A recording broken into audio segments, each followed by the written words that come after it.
My husband thought his anniversary toast was a joke. I was about to deliver the punchline, and it would cost him everything. The clinking of champagne flutes was the only sound I'd wanted to hear all night. It was the sound of success, of celebration. 15 years. 15 years with my husband, Mark. I'd orchestrated this evening with the precision of a military general. Cream-colored linens, lilies flown in from the Netherlands that made the air smell like heaven, and a caterer whose food could make angels weep. Our backyard, usually just a patch of manicured grass, was transformed into a fairy tale setting under a canopy of twinkling lights. Everything was perfect, because I made it perfect. I always did. From the moment I met Mark in college, I was the planner, the organizer, the one who smoothed the rough edges of his chaotic ambition. He was the dreamer, the charismatic salesman with a head full of ideas and pockets full of lint. I was the one with the trust fund, small but significant, which I used to bankroll his first startup instead of finishing my architecture degree. I was the one who worked 3 jobs while he coded in our tiny apartment, keeping us afloat on a sea of instant noodles and lukewarm coffee. I built the scaffolding that allowed him to climb to the sky. And climb he did. Now he was Mark Harrington, CEO, a minor tech celebrity. And I was Mrs. Mark Harrington, a pretty accessory with excellent taste in lilies. Tonight, he was in his element, gliding through the crowd of our 50 closest friends and family. He clapped his business partner on the back, laughed a little too loudly at a joke his father told, and wrapped an arm around my waist when he passed, pulling me in for a perfunctory kiss. The kiss felt like a press release, a public display of affection meant for our audience. I smiled, the practiced, gentle smile of a supportive wife. It was a mask I'd worn for so long it had started to feel like my own skin. His mother, Eleanor, cornered me by the dessert table. She wore a silk dress the color of disapproval and a string of pearls that probably cost more than my first car. "It's all just lovely, dear," she said, her eyes scanning the scene with an appraiser's coldness. "You do have a knack for presentation." It wasn't a compliment. With Eleanor, it never was. To her, I would always be the girl from the wrong side of the tracks who'd gotten her hooks into her brilliant son before he knew any better. The scholarship kid who'd derailed his Ivy League trajectory. I just smiled my placid smile. "I'm so glad you're enjoying it, Eleanor." Later, I saw Mark talking to a young woman from his marketing department. Her name was Chloe, I think. She was all teeth and ambition, hanging on his every word, her laughter like tiny, sharp bells. Mark had his hand on the small of her back. It was a casual gesture, one a boss might make, but it lingered a fraction of a second too long. A familiar, cold knot tightened in my stomach. I'd seen that look in his eye before, that particular brand of charming focus he reserved for new, shiny things. I turned away, refilling a guest's champagne glass, my movements fluid and untroubled. The perfect hostess doesn't make a scene. Finally, the moment came for the toasts. Mark, flushed with expensive champagne and adoration, tapped a fork against his glass. The chatter died down, and all eyes turned to him. He looked magnificent, I had to admit. His suit was tailored to perfection. His hair was just the right amount of artfully messy, and his smile could charm a snake out of its skin. He held up his glass, his eyes finding mine across the glowing garden. 15 years, he began, his voice warm and resonant. 15 years ago, I was a kid with a crazy dream and not much else. And then I met this incredible woman. He paused, and a rippled through the crowd. I felt my smile soften at the edges, a flicker of genuine warmth for the boy I once loved. She saw something in me that no one else did. She believed in me when I didn't believe in myself. She's the bedrock of this family, the foundation of my success, the architect of this beautiful life. My heart did a little flutter. Maybe I'd been wrong. Maybe the distance I'd been feeling was just in my head. Maybe the hand on Chloe's back was nothing. He was looking right at me, his eyes full of what looked like sincere emotion. My best friend, Sarah, gave my arm a happy squeeze. Even his mother seemed momentarily pleased. Mark's grin widened, becoming something sharper, more performative. We were just kids, so young. We make a lot of mistakes when we're young, don't we? He chuckled, and a few of his old college buddies laughed along with him. A nervous energy began to prickle the back of my neck. We make rash decisions. We jump into things we don't understand. We don't think about the long-term consequences. He raised his glass higher, a theatrical glint in his eye. The twinkling lights overhead seemed to dim, the world narrowing to his smug, handsome face. He scanned the crowd, a showman playing to his audience, before his eyes landed back on me. "So I'd like to propose a toast," he boomed, his voice carrying across the silent, manicured lawn. "To the one who's been with me through it all. To the beautiful mother of my children. To my youthful mistake." Silence. It was absolute. Not a cough. Not a clink of glass. Not a single breath. The air became thick, heavy, and unbreathable. Every eye in that garden swiveled from him to me, their faces a mixture of horror, pity, and morbid curiosity. I could see Sarah's jaw drop. I could see the tiny, triumphant smirk that bloomed on his mother's lips. And I could see Mark, still holding his glass aloft, a drunken, arrogant grin plastered on his face, as if he'd just delivered the cleverest punchline in history. And in that deafening silence, as the world shattered around me, I did the one thing no one expected. I smiled. It wasn't the soft, gentle smile of the supportive wife. It was a new smile, one I hadn't used in 15 years. It was slow, deliberate, and as cold and sharp as a shard of ice. I raised my own glass, met his gaze without flinching, and took a slow, delicate sip of my champagne. I watched the confidence in his eyes curdle into confusion, then into a flicker of unease. He thought it was a joke. He was about to learn that he was right. Our entire marriage had been a joke, and I was about to deliver the punchline. That night, when the last guest had departed and the fairy lights were switched off, the real work would begin. The work of fixing his mistake. For good. The silence stretched, thin and brittle, until I thought it would snap. Then I laughed. It wasn't a loud laugh, but a light, musical sound that tinkled through the stunned quiet like wind chimes. I put my champagne flute down on a nearby table, the crystal making a soft click against the wood. I turned to our guests, my smile widening, encompassing them all in a warm, forgiving glow.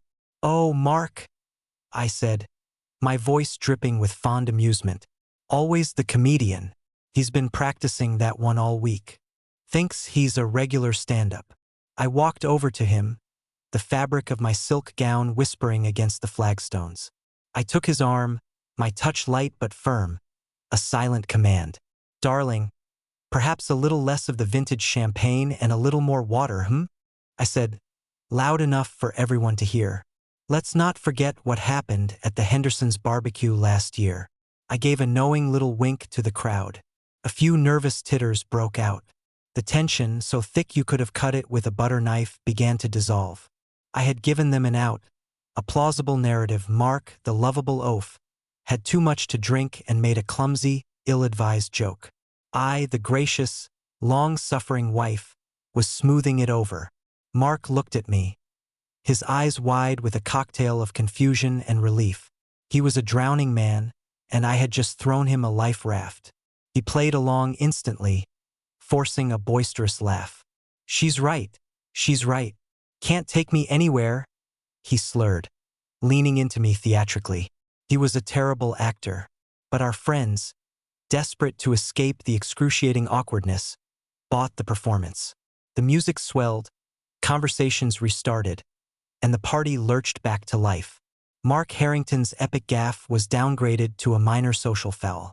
For the next 2 hours, I was the picture of marital bliss. I floated through my own party, laughing, refilling glasses, asking after children and careers. But beneath the surface, a tectonic shift had occurred. Every smile was a calculation. Every touch was a strategy. When Mark tried to pull me aside into the darkened kitchen, whispering, "Anna, we need to talk," I simply kissed his cheek. "Later, my love," I murmured, my voice a silken promise. "We have guests." Then I turned to help Eleanor find her misplaced shawl, leaving him standing there, marooned in the wreckage of his own making. His mother cornered me as she was leaving. "You handled that with surprising poise, Anna," she said, her tone laced with what sounded suspiciously like respect. I simply smiled my new, icy smile. "He's your son, Eleanor. I've had 15 years of practice." I watched the flicker of understanding in her eyes and felt a grim satisfaction. She finally saw me not as a doormat, but as a worthy adversary. Finally, they were all gone. The caterers had packed up, the last car had pulled away, and the twinkling lights in the garden seemed to mock us in the sudden silence. Mark stood by the French doors, looking out at the ghost of our celebration.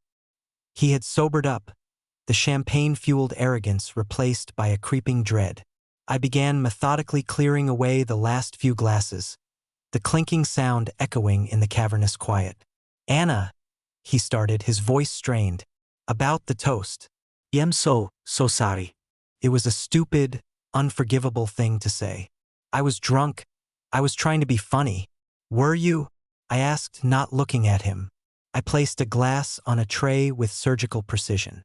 "Funny how?" "I don't know. It just came out. It didn't mean anything. You know how much you mean to me. You're everything. You're not a mistake. You're the best thing that ever happened to me." The words tumbled out, a frantic, rehearsed apology he'd clearly been composing for the last hour. I stopped what I was doing and finally turned to face him. I looked at him, really looked at him, for the first time in years. I didn't see the charismatic CEO or the handsome man I married. I saw a weak, frightened boy who had built his empire on my back and had the audacity to call me dead weight. "The mistake wasn't me marrying you, Mark," I said, my voice low and even. "The mistake was you thinking I was a fool." I walked past him, out of the living room and into his gleaming, minimalist office. His sanctuary. The walls were covered with framed magazine articles about him, awards he'd won, photos of him shaking hands with other important men. It was a shrine to his own ego. I went directly to the large, antique safe hidden behind a minimalist painting.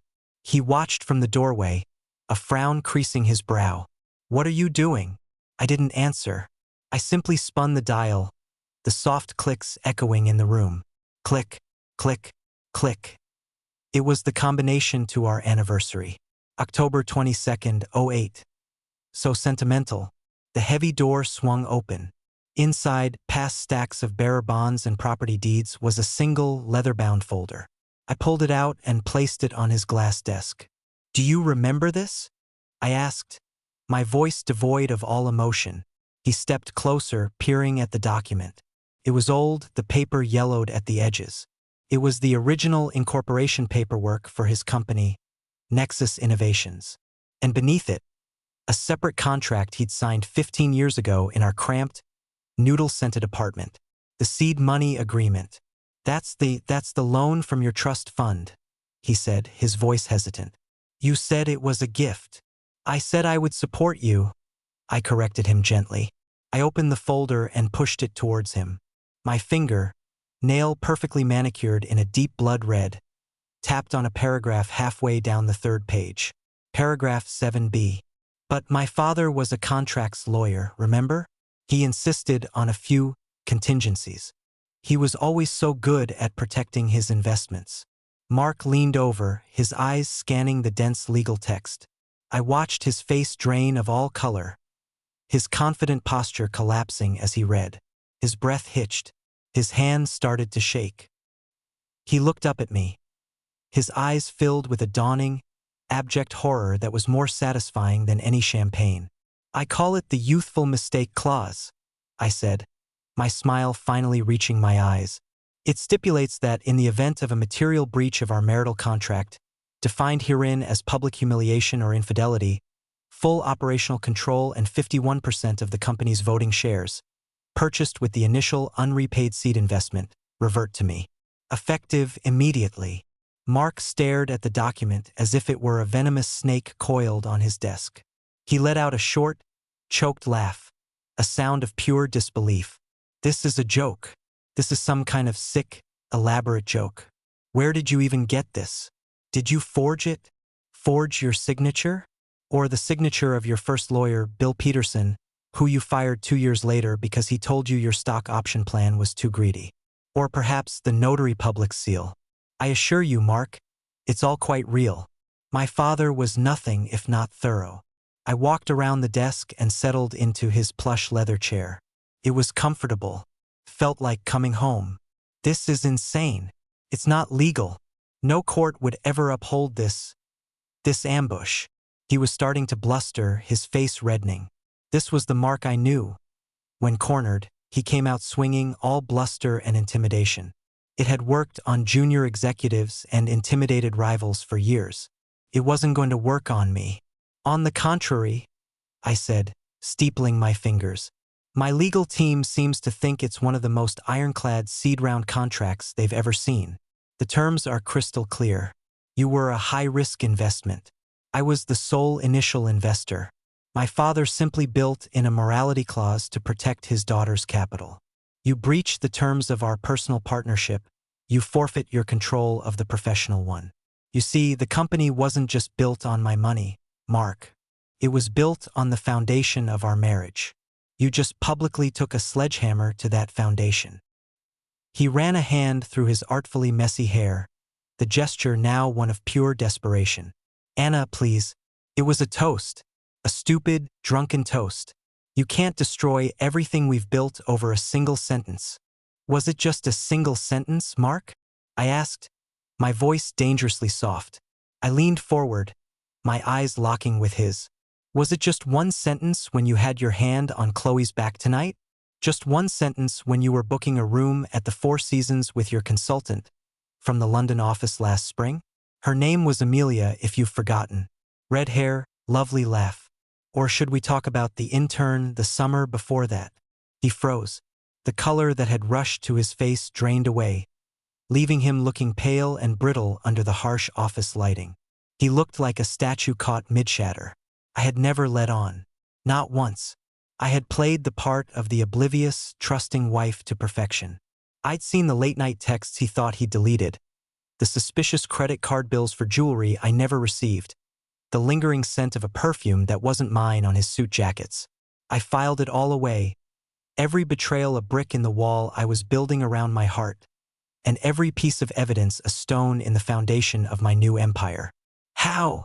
He whispered, his voice cracking. I'm the architect of this life, remember? You said so yourself. I said, the words sharp. I designed the house, I managed the finances, I raised our children, I cultivated our social circle. Did you really think I wasn't paying attention to the biggest project of all? You. I gave a small, humorless smile. Your mistake wasn't just tonight, Mark. Your mistake was underestimating me every single day for 15 years. His desperation curdled into a new, venomous anger. You won't get away with this. The board, the shareholders, they'll never stand for it. They'll laugh you out of the room. You're a housewife. Am I? I tilted my head. I have a degree in architecture I never used because I was busy building your dream. I've read every single one of your quarterly reports, Mark. I know your P&L statements better than you do, because you're too busy whining and dining clients to read the fine print.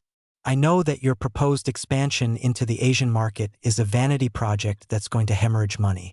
I know your lead developer is being headhunted by our biggest competitor because you refused to give him a raise. I know that the woman you just put in charge of marketing, Chloe, fudged the numbers on her last 3 campaigns. I stood up, the chair swiveling silently behind me. I walked to the window, looking out over the darkened garden where my old life had officially ended. You're the face of the company, Mark, the charismatic salesman. But I've always been the foundation. And a foundation is a funny thing.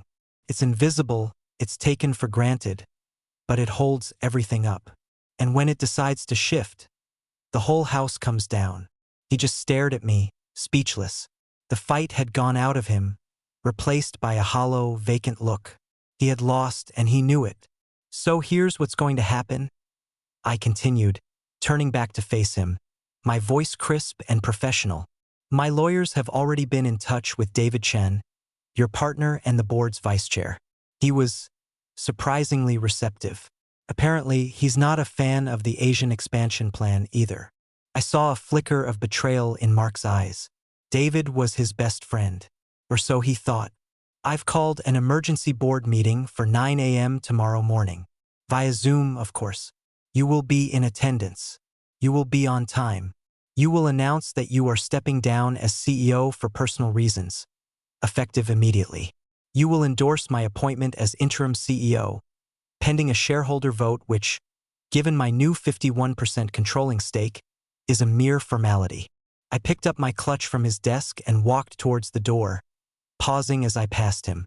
He was a ghost in his own office.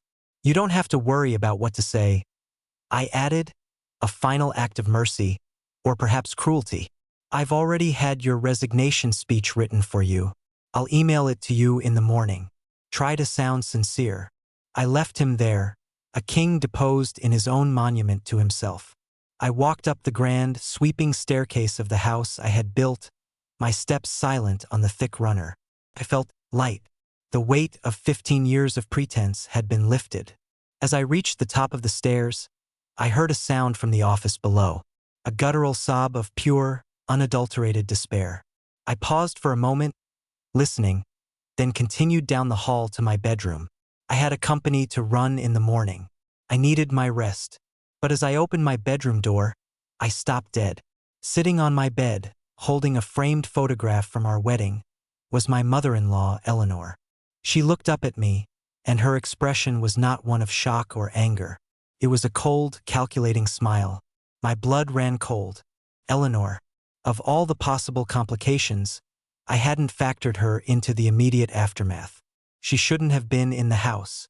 She lived a half-hour away, and I'd seen her driver's car pull away hours ago. My mind raced. Had she snuck back in? Was this some desperate last-ditch effort on Mark's behalf to appeal to me, mother to mother? The caterer's entrance has a tricky lock, Eleanor said, her voice as smooth and cool as the pearls at her throat. She set the wedding photo down on my nightstand with a soft click. But then, you know that. You're the one who pointed it out to the contractor. Said you wanted to be sure it was secure. Her eyes, a pale, washed-out blue, held mine. There was no warmth in them, but there was a flicker of something new, a kind of sharpened appraisal. What are you doing here, Eleanor? I asked, my voice steady. The exhaustion I'd been holding at bay was gone, replaced by a surge of adrenaline. This was a new battlefield, and I hadn't prepared for it. Mark is my son, she said, as if that explained everything. I knew that toast wasn't just a drunken slip. My son is arrogant, but he is not a fool in public. That was a declaration, an act of war. I wanted to see how you would respond. She gestured to the antique armchair in the corner of my room. May I? It wasn't a question. She sat down, crossing her ankles with the regal posture of a queen holding court. You were magnificent, by the way, the perfect blend of wifely concern and public damage control. I was quite impressed. I'm not in the mood for games, Eleanor. I'm tired. I suggest you call your driver and go home. I remained standing, a deliberate power play. This was my room, my house. She completely ignored me. When Mark first brought you home, I admit, I was not pleased. You were unpolished. All that ambition with none of the pedigree to back it up. I saw you as an anchor, something that would drag him down before he ever had a chance to truly soar. Her gaze was unflinching. I was wrong. I didn't say anything. I just watched her, waiting for the trap to spring. I misjudged the material you were made of, she continued, a faint, dry rasp in her voice. I saw you as soft clay, malleable. Instead, you were granite. You weren't an anchor holding him down. You were the bedrock he built his entire life on. And like all foolish men who inherit their fortunes, he took his foundation for granted. He thought he could drill into it, deface it, and it would never crack. She paused, her eyes drifting to the closed bedroom door, as if she could hear her son's muffled sobs from downstairs. He finally found the fault line tonight. A strange, unsettling feeling washed over me. This wasn't the attack I had braced for. This felt like an alliance. Why are you telling me this? Because I am a pragmatist, Anna. I care about two things in this world: my son and the Harrington legacy. Mark has proven himself incapable of protecting either. He is a brilliant salesman and a charming visionary, but he has no discipline. No foresight. He is a firework, dazzling, brilliant for a moment, and then gone, leaving behind only smoke. You are the one who built the launch pad, collected the gate receipts, and invested the profits. You understand that true power isn't in the explosion. It's in owning the company that sells the fireworks. My God, she had seen it all. Not just Mark's infidelities, but his professional weaknesses. She had watched my quiet, diligent work for 15 years and hadn't seen a doormat. She'd seen a CEO in waiting. So you're not here to fight me, I stated, the realization dawning. Fight you? She let out a dry little laugh. My dear girl, I'm here to invest. She leaned forward, her expression turning sharp and serious. You have controlling shares, but you don't have the board. Not yet. David Chun is a weather vane. He points in whichever direction the wind is blowing strongest. The others are Mark's sycophants. They will be loyal to the memory of him, even as you hold the reins. You'll have a proxy fight on your hands within 6 months. They'll paint you as the scorned wife, an emotional, unqualified usurper. And without allies, they might just win. She was right. I had the power, but I didn't have the influence. I'd spent 15 years building Mark's social and professional capital, not my own. In that world, I was a ghost. However, Eleanor continued, her voice dropping to a conspiratorial whisper, am not a ghost. I sit on the board of 2 charities and a museum. The men on your board? I have lunch with their wives. I know where their children go to school. I know which of them are over-leveraged in the market and which are having their own indiscretions. A thin, cruel smile touched her lips. I have influence. I can secure your position.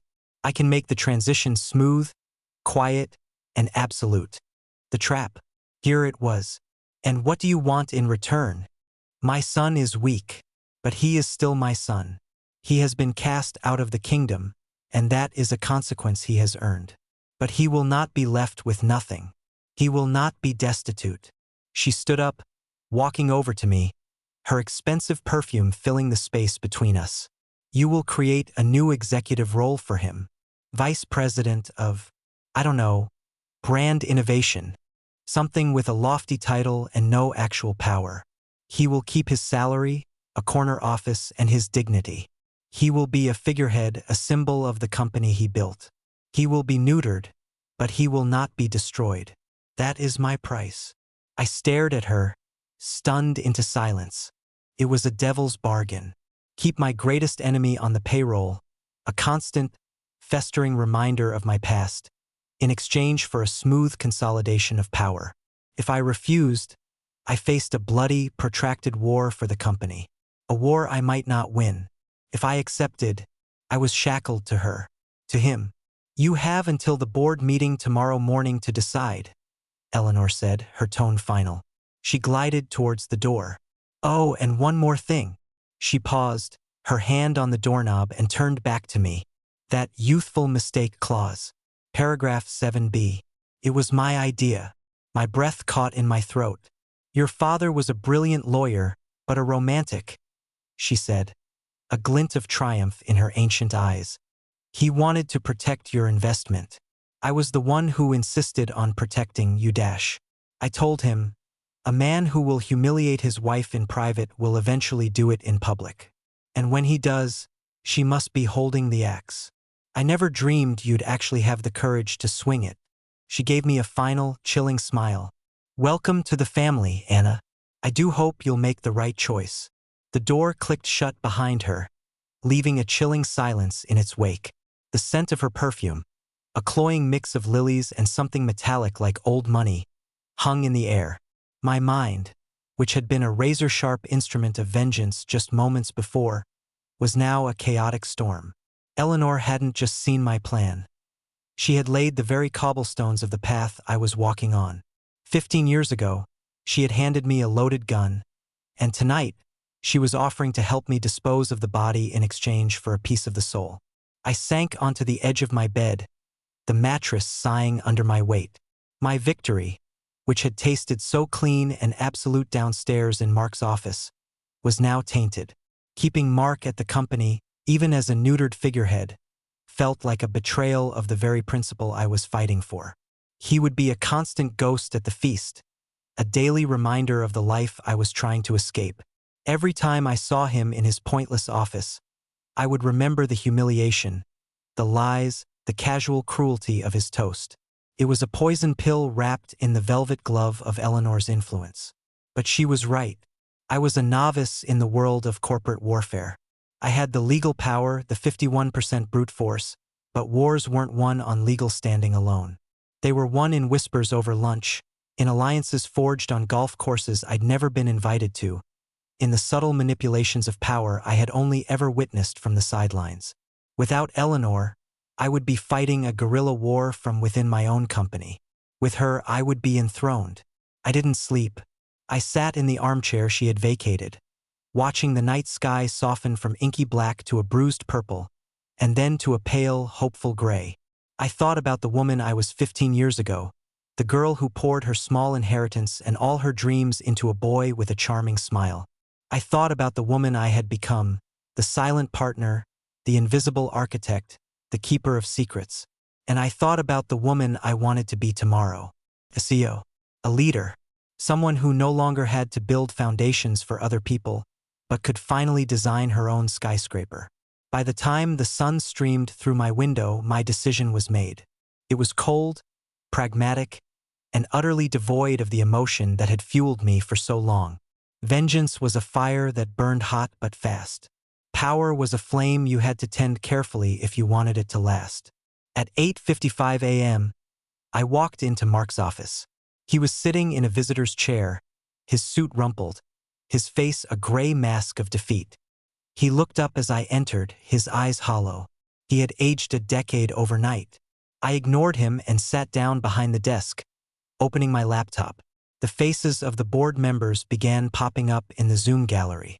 David Chin looking nervous, the sycophants looking confused and angry, and one new addition, dialing in from a tastefully decorated sunroom, Eleanor Harrington, an observer.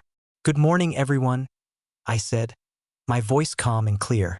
"As you know, I called this emergency meeting to announce a leadership transition at Nexus Innovations." I glanced at Mark. He looked like a man waiting for the firing squad. "Mark." He flinched, then mechanically began reading the speech I had emailed him. He stumbled over the words about personal reasons and needing to step back. His voice was a monotone, stripped of its usual charisma. As he spoke, I saw the board members exchanging frantic private messages, their faces a mixture of shock and outrage. The mutiny Eleanor predicted was already brewing. When he finished, a tense silence fell over the virtual room. Then, as expected, one of Mark's staunchest allies, a bulldog of a man named Henderson, spoke up. "This is an outrage. You can't just step down. Mark, what is she doing to you? The board does not approve this course of action." Before I could respond, Eleanor unmuted herself. "Mr. Henderson," she said, her voice dripping with chilly authority, "while your loyalty to my son is noted, perhaps you should be more concerned with the pending SEC inquiry into your personal stock trades from last quarter. I'm told insider trading carries a rather hefty penalty these days." Henderson's face went white. He immediately muted his microphone. Eleanor continued, her gaze sweeping across the other digital faces. "Gentlemen, Nexus is at a crossroads. For years, it has been propped up by risky ventures and vanity projects, all while neglecting its core infrastructure. It is time for a change. It is time for a leader who understands the foundation of this company, not just the flashy facade. Anna has my full confidence. And as the representative of the Harrington Family Trust, which, as of this morning, has acquired an additional 10% stake in the company, my confidence translates to a 61% controlling interest. Is there any further discussion? Silence. Absolute, stunned silence. She hadn't just offered me her influence. She had doubled down, using her own capital to solidify my position beyond any shadow of a doubt. She had bought my loyalty and secured her legacy in a single masterful stroke. I took control of the meeting. I laid out my vision, not a scorched earth revolution, but a strategic surgical restructuring. I would shelve the Asian expansion, reinvest in R&D, and promote the lead developer Mark had alienated. I spoke with a clarity and confidence that surprised even myself. I wasn't playing the part of a CEO, I was one. Finally, I addressed Eleanor's price. In light of his invaluable contribution to building this company from the ground up, the board has created a new, non-executive role for Mark Harrington. He will serve as our chief brand ambassador. I didn't look at Mark. His experience and public profile will be an asset as we move into this new chapter. It was a perfect compromise. He wasn't a vice president. He had no power, no office, not even a guaranteed salary. He was a mascot, a relic. He would be trotted out at trade shows and charity dinners to smile and shake hands. The one thing he was truly good at. He was a ghost, but one I could control. After the meeting, the board members logged off, their faces grim but defeated. It was just me and Mark, sitting in the silence of his former office. He looked at me, a flicker of something unreadable in his dead eyes. "Chief Brand Ambassador?" he whispered, the words tasting like ash in his mouth. "You always were good at parties, Mark," I said, closing my laptop. I stood up and walked to the door. I didn't feel the triumphant rage I had expected. I didn't feel hatred or pity. I felt nothing. He was no longer a factor in my emotional equation. He was a line item on a budget, a strategic asset to be managed. "The mistake is fixed," I said, more to myself than to him. I left him sitting there, a king in a kingdom of memories, and walked out to start my first day as CEO. The house was mine. The company was mine. My life was finally my own design, and I was just getting started.